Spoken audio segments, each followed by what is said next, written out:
And so this morning, we're going to focus heavily on these affected areas. My colleagues are in the Volta region today, Nashako and Roland Walker, and they'll be bringing us first-hand information on what exactly it is they find in some of these areas. And so we'll bring you those updates as we move along. But as this conversation goes on, a few donations have been made as well. Yesterday, we're told that Dr. Mahmoud Bawumia, the Vice President of the Republic of Ghana, also made a donation of 160,000 Ghana cedis to some displaced citizens. And we know about 8 districts have been affected, mostly in the Volta region. We have parts of the eastern region and also parts of the Greater Accra region also submerged by the spillage. And yesterday he made that donation when he visited some of these affected communities in the Volta region.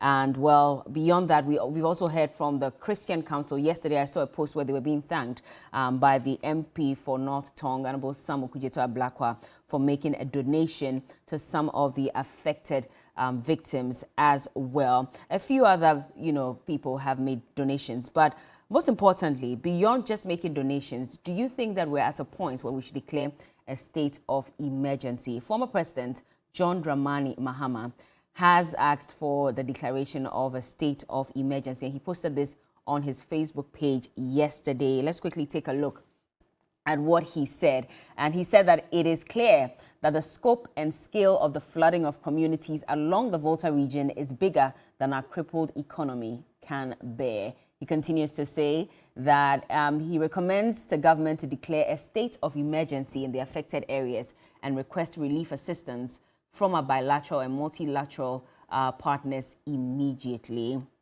This is what former President John Dramani Mahama has said. But what does the Constitution say about when it is ripe to declare a state of emergency? So if you look at the 1992 Constitution, Article 31(1), it says that the President may, acting in accordance with the advice of the Council of State, by proclamation published in the Gazette, declare that a state of emergency exists in Ghana or in any other part of Ghana for the purposes of the provisions of this Constitution.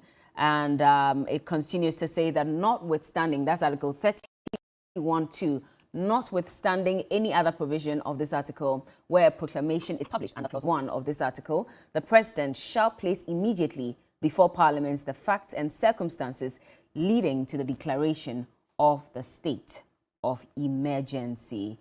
And so should this be the way forward for government at this point? I've heard some people, some security analysts as well, who have said that maybe it should be declared as a regional emergency and not a state of emergency necessarily, because it is certain regions that have been affected. But let's take a look at this piece detailing why there could be a need for the declaration of a state of emergency. Duke Opoku-Mensah has this for us. What does it mean for a state of emergency to be declared? What is its essence? Where does it find shape and form in our laws? And what will be the practical effect of such a declaration? A state of emergency essentially gives the president, the executive, and the leaders of the country far-reaching powers to be able to sidestep the laws to do things that they wouldn't have done under ordinary circumstances. So it gives the president, his ministers, and the leadership, the executive of the country, powers to sidestep due process. An elaborate procedure is made available in the Constitution in Articles 31 and 32 of the 1992 Constitution. And it says that in accordance and with advice of the Council of State, the president can issue a proclamation declaring a state of emergency. Now that is functional, or that functions for 7 days. Now within those 7 days, a set of facts and reasons behind why the president has declared that state of emergency must be presented to Parliament. And Parliament must within 72 hours endorse that proclamation or revoke it. When they endorse it, it will be in effect for 3 months, after which it will be reviewed. So essentially, these are the laws governing the declaration of a state of emergency in a country. In recent history, what comes to memory is what was done during the Dagbon crisis in the early 2000s, when the Yana Yakubu Andani, after a fracas in the Gbewa Palace in Yendi, lost his life, and there was some unrest in that area. President Kufuor then declared a state of emergency, which included a curfew and deployment of security force and others. In this instance, when a state of emergency is declared, what will happen to the residents of Mepe, Sogakope, and other places that have been affected by the spillage of water from the Akosombo and Pond dams?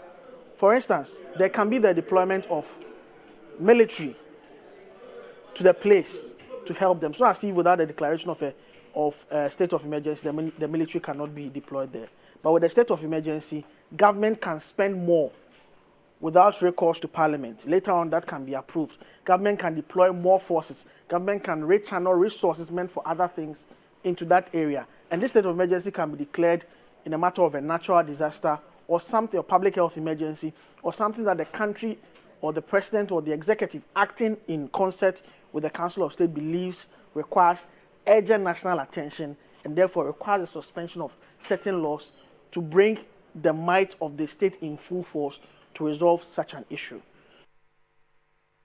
And that is Duke Opoku Mensah detailing why there could be a declaration of a state of emergency. Just some updates as well. So farmers would receive some $40 million allocation from the Agric Ministry. And this is a World Bank funding where they're taking some $40 million from to support some of these farmers who have been affected by the floods and, of course, the spillage. So according to the Minister for Agric, the funds will help restore the livelihood of farmers who are worst hit. He was speaking at the launch of the Youth in Agric initiative under the job module of the Youth Employment Agencies. And he says, so our dear friends, brothers and family on the Volta and Eastern region stretch of the Akosombo Dam's path, we have all witnessed the devastation as a result of the necessary action by the VRA to save the Akosombo Dam. As a result, several farmers have been affected and a lot of them have had their crops completely wiped out. I have directed that due to this emergency, $40 million of the World Bank funded Food Systems Resilience Program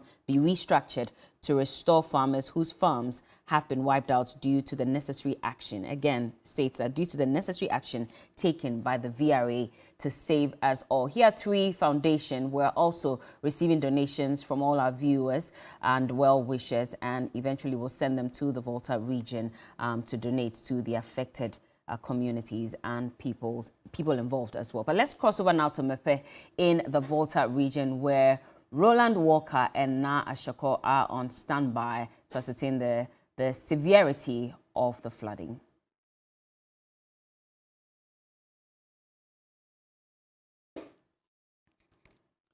Okay, and shortly we'll cross over to them in the Volta region so they can give us an update on this matter. But what do you make about this situation? You can join us via social media. We're streaming live on Facebook at TV3 Ghana, and also you can watch us on DSTV channel 279. Would love to hear from you. The hashtag is TV3 New Day. Do you think that a state of emergency should be declared at this point? Security analyst Dr. Ishmael Norman doesn't think the president is going to go ahead and declare it, by the way. And he gives his reasons why. He says that it will take a lot, just like Duke Opoku Mensah, to declare a state of emergency. You don't just get up and declare. And of course, when we read the Constitution, you understood exactly what the president needed to do in order to reach that point. But he says he won't even do a regional state of emergency because it entails a lot. He used Executive Instrument 61 during COVID and then Act 1012 of 2020 to declare a health emergency. And even that, I thought, was problematic. Well, that's from Dr. Ishmael Norman, because he thought that even during COVID, there should have been a declaration of a state of emergency. That didn't happen. But let's cross over now to the phone line. Sani from Wale Wale is on the phone lines. Hello, good morning. Good morning, madam. Thank you for joining us, sir. Yeah, the same to you. All right. What do you think? Should there be a state of emergency declared by the president? No, I don't think so. You see, Ghana, we have a very serious problem. Because this whole thing is a calculated attempt to squander money, just to make people spend money anyhow.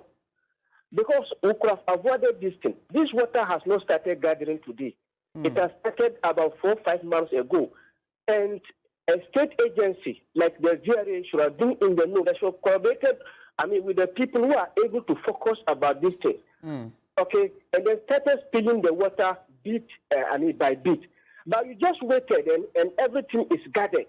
Then all of a sudden you open it and people have lost their properties. They have lost their buildings, their fish farm and all that. And then now you are saying what? They should declare a state of emergency so that people, the government can just say that we're going to spend this without recourse to parliamentary approval and all that. And these monies will end up in the pockets of, those people who have caused this mess. You understand? So it's not the best at all. I don't think they should, declare any state of emergency. And nobody should recommend anybody for giving money. They're not saying that, Vice President is giving how much, and then John Mahama is giving how much, President Akosombo is giving how much, and they're going to use $14 million. Which people are going to benefit this money? Okay. Well, thank you so much, Sani, for your contribution. And he doesn't think that we should go ahead and declare state of emergency. Let us know on social media what you make about this as well. But we'll cross over now to Roland and Na to give us some updates from Mepe in the Volta region. Hello, TV3. Okay. Good morning. Okay. Do we have a call on the line as well? All right, please hold on with your phone calls. We are crossing over again to Mepe in the Volta region. Let's hear from Na and Roland. We'll come back and give you some time to speak to us.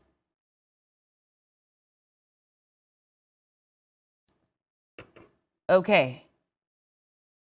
Well, maybe we should we pick a phone call at this point while we wait for them if they are not ready? I'm sure that there are a lot of people who are trying to reach us to let us know what they make of this situation as well. But in the meantime, we're reminding you that 3 Foundation is mobilizing support and food items, clothing, other essentials to support our brothers and sisters in the Volta region who've been affected by the spillage. And we need them. We need items such as food, clothing, school books, medicine, building materials, etc., to ease the situation. On your screen right now, these are live pictures from our team on the ground this morning. And like I mentioned earlier, we will cross over to them shortly. I believe Roland is ready now